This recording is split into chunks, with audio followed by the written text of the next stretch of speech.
हाँ दोस्तों, मैं सूरज वर्मा आज अकबर बीरबल की एक और कहानी लेकर आया हूँ।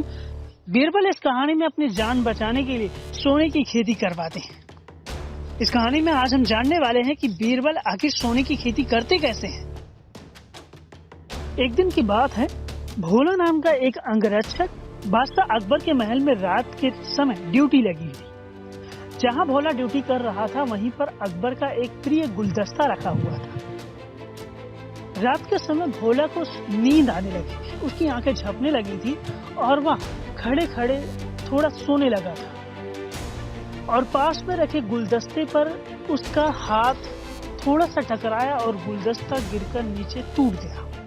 वह गुलदस्ता अकबर का सबसे प्रिय गुलदस्ता था। भोला बहुत ज्यादा घबरा जाता है और वह घर चला आता है। पहले तो उसे थोड़ा थोड़ा नींद आ भी रही थी। गुलदस्ता टूटने के बाद अब उसकी नींद ही चली गई। अब उसे समझ में नहीं आ रहा था कि राजा जब सुबह उठेंगे और अपने गुलदस्ते को ढूंढेंगे और वह वहां पर नहीं मिलेगा तो मुझे पता नहीं कौन सा दंड देंगे। वह यही सब रात को सोच रहा था और बादशाह अकबर जब सुबह उठते हैं और अपने गुलदस्ते को ढूंढते हैं, वहां नहीं पाते तो वह बहुत ज्यादा क्रोधित होते हैं और अपने सैनिक से पूछते हैं कि यहाँ पर किसकी ड्यूटी लगी थी, उसको बुलाकर लाया जाए। भोला को बुलाकर लाया जाता है। भोला से बादशाह अकबर पूछते हैं, तुमने गुलदस्ता तोड़ा? भोला पहले झूठ बोलता है और बाद में अपनी गलती को स्वीकार करता है। अकबर ने उसके सच बोलने के लिए उसे धन्यवाद कहा, किंतु उसके झूठ बोलने पर उसे देश से बाहर निकाल दिया। अकबर अगले दिन दरबार में सच प्रिय होने की बातें कर रहे थे। दरबारी भी अकबर की हाँ में हाँ मिला रहे थे और किसी की इतनी मजाल कि अकबर की बात को मना करे। अकबर कह रहे थे, क्या मेरे दरबार में कोई झूठ बोलता है? दरबारी कह रहे थे, नहीं महाराज, कभी झूठ नहीं बोला। झूठ से नफरत भी करते हैं। कोई कहता झूठ वह क्या होता है, मैं जानता ही नहीं।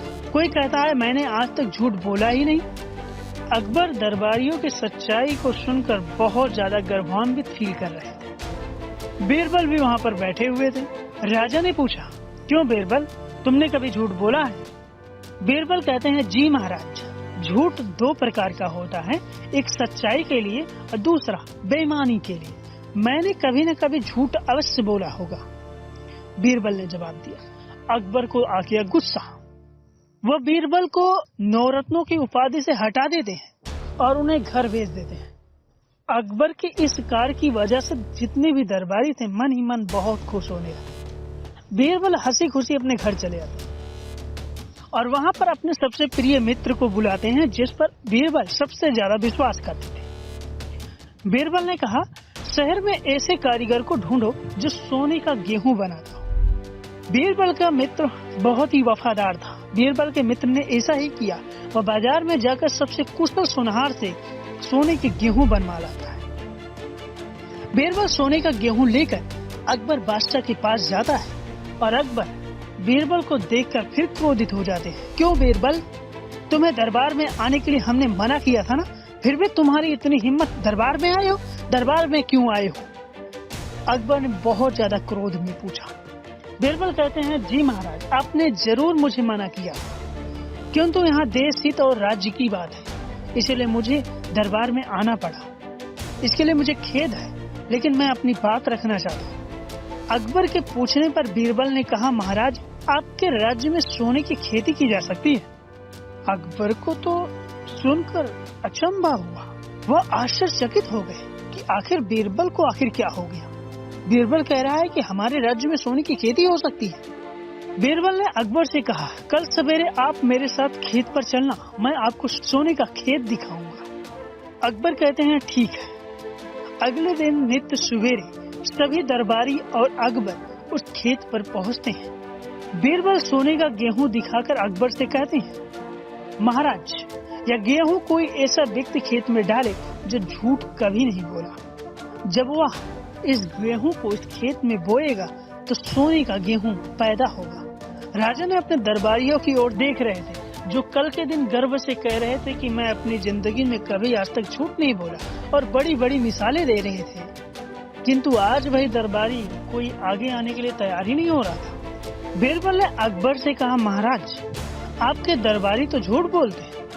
मैं भी झूठ बोलता हूँ और यहाँ पर उपस्थित आदर लोग भी झूठ बोलते हैं। अब आप ही बचे हो, आप ही इस गेहूं को खेत में बो दीजिए और अगले दिन यहाँ पर सोने की खेती होगी।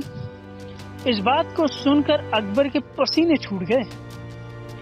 अकबर कहने लगे, हाँ, मैं भी कभी न कभी झूठ बोलता हूँ, मैं कैसे गेहूं बो सकता हूँ। अकबर को बीरबल की बातें समझ में आ गई। वह समझ गए कि ऐसा कोई व्यक्ति नहीं है जो झूठ ना बोलता हो, चाहे झूठ अच्छाई के लिए हो या बुराई के लिए, किंतु झूठ का प्रयोग व्यक्ति करता है। हर कोई झूठ बोलता है, हर कोई सच बोलता है। महात्मा गांधी ने एक बहुत अच्छी बात कही है, अगर एक झूठ की वजह से किसी की जिंदगी बच जाती है ना, तो वहां पर झूठ बोल दो, क्योंकि उसकी जिंदगी के आगे आपके झूठ की वैल्यू नहीं है। दोस्तों, आप सबको इस कहानी से क्या सीख मिलती है और आप सबने इस कहानी से क्या सीखा, मुझे कमेंट में जरूर बताइएगा। अपना कीमती समय देने के लिए आप सबका बहुत बहुत धन्यवाद।